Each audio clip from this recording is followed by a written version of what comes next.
Okay, so if somebody was to come to you and they were having a bit of a life moment where they were unhappy in what they were doing, and asked your advice about what they could do and how they could do it, how would you handle that? Well, it's not hypothetical, because I mean, bizarrely, in the last 18 months, 2 years we've been in this office, 2 or 3 people have come here and for some reason they've thought I might have a point of view on it and asked me this, and invariably they've been advertising people, they've been stuck with the golden handcuffs, they've been in a high paid job because you can earn a lot of money, and they've wanted to do other stuff, they've wanted to explore creative passions or reinvent their career, but they've been scared because they'll take the income hit. And invariably, my advice has been, if an employer is willing to pay you good money to use your creative skills and business acumen, then the market will do just the same. The market does work. If you're in a high-paid job, you're a valued person, you're good at what you do, and if you take that that skill set to another area or set up your own business or become a freelancer or whatever, invariably you'll do okay. And this has been what happens. So digging a little deeper into that, advertising does have a very specific set of skills. Well, I take issue with that. In some instances, right? So if you're a media buyer and you're running a media department, there are certainly very good at sales. Okay, so there's certainly transferable skills. And getting gift baskets at Christmas time from TV stations. Okay, so I'm thinking less about, let's just focus on that. So somebody who has quite a specific role, how would they... This is a Liam Neeson joke. I have a very specific set of skills. Yeah. How would they pick up those skills and transfer them into what? How would they go about doing that? It's like that Air Force thing again. It's understanding that the skills you have are not what's on your job description. So if you're a media buyer in an agency, you're really good at understanding complicated things and expressing them simply. Or you're really good at finding value in a business deal, or you're really good at relationships, or you're really good at selling. And those are hugely transferable, right? If you're a heart surgeon, you're really good at making decisions under pressure. You're really good at learning and absorbing information. You're really good at relationships with people. You're really good at working in a team. And none of that's specifically to do with heart surgery or media buying or whatever it is. It's finding those skills that aren't to do with your job description. That's actually a really interesting point. Our family GP retired. He was a wonderful guy. Yep. And he did retire. I think he was well into his 70s. And that lasted for a short amount of time. And he's now at the hospital doing data entry.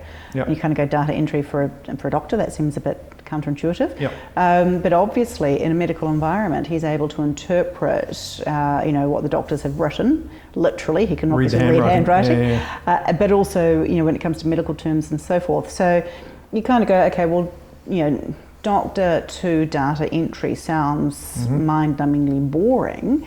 But to your point about those skills and everything that you have, he's a great people person. Yep. He's in an environment that he is, will find stimulating, and I would hazard a guess that he might pick up the odd thing where he might go back to that doctor and say, "Here's the thing."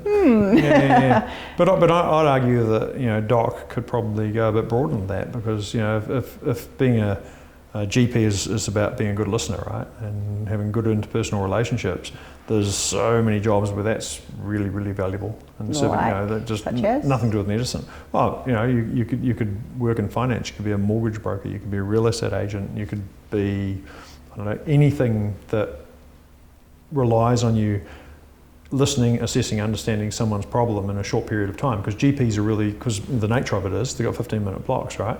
So they have to be good at forming instant rapport and understanding the problem really quickly. And it's not necessarily taking the temperature or sticking your tongue out.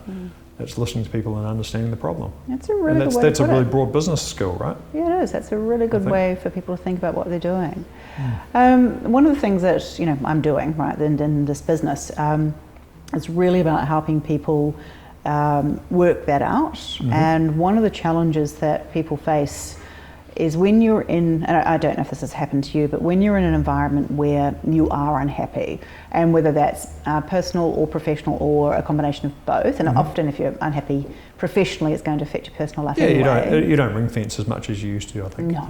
Yeah. People feel stuck, and so the ability to actually imagine a future can be very, very difficult, and hence why there are people like me, and there are tools and techniques to distill down and really understand, what is my passion, what are the things I'm good at, what are the things I really enjoy doing and I feel make a contribution, and what are the things that I really don't like. That's one part of it, right? So figuring out what next could look like. Yep.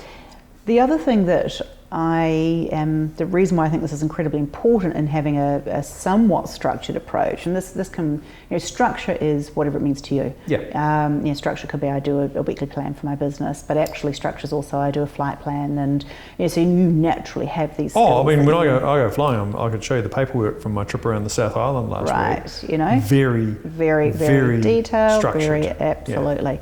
So I think one of the things that's incredibly important for people is the concept of accountability, and that sounds a bit draconian. Goals on the fridge. Yeah. Path to discipline is whatever. But what I do see is that people want to change. We all want to change something at some point in life, right? But there's a statistic that 92% of people who set out to achieve a goal will fail.